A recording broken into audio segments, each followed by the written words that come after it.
Urgent ಆಗಿ ಒಂದು ಕೆಲಸದಲ್ಲಿ ಹೋಗ್ತಾ ಇದ್ದೇನೆ. ನೀನು ಟಯರ್ಡ್ ಆಗಿದೆಯಾ? ಇವನನ್ನ ಹಾಯಾಗಿ ಪಳಗಿಸೋ ನಿನ್ನ ಗರಡಿಯಲ್ಲಿ. ಪಾಪ ಮುದ್ದಾದ ಮುಖ, ಹೆಂಗ್ ಹುಡುಗ ಇದ್ದಾನೆ. ನಿನಗೂ ಅವನಿಗೂ ಕರೆಕ್ಟ್ ಇದೆ. ಬರಲಾ?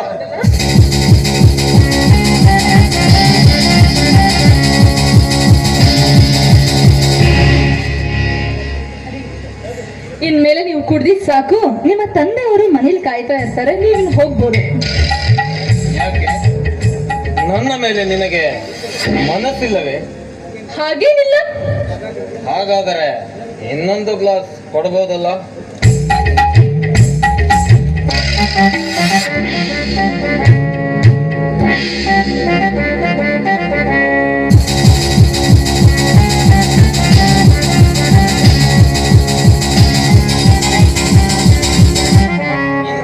ಬೇಸರದ ಸರಾಯನ್ನ ಕೈಮುಟ್ಟಿ ಕುಡಿಯುವುದಕ್ಕಿಂತ ನಾನೇ ಗ್ಲಾಸಿಗೆ ಹಾಕಿ ಕುಡಿಯುವುದು ಬೇಸರವೇ? ಹಾಗಾದ್ರೆ ನಾನ್ ಕೊಟ್ಟಿರೋ ಸಾರಾಯಿ ನಿಮಗೆ ಬೇಸರ ಆಯ್ತಾ?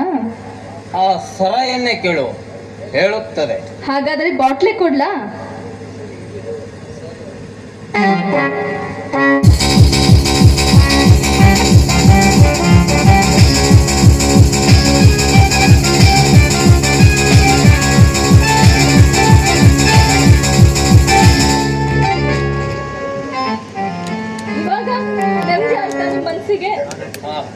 ಈಗ ಸ್ವಲ್ಪ ನೆಮ್ಮದಿ ಆಯ್ತು.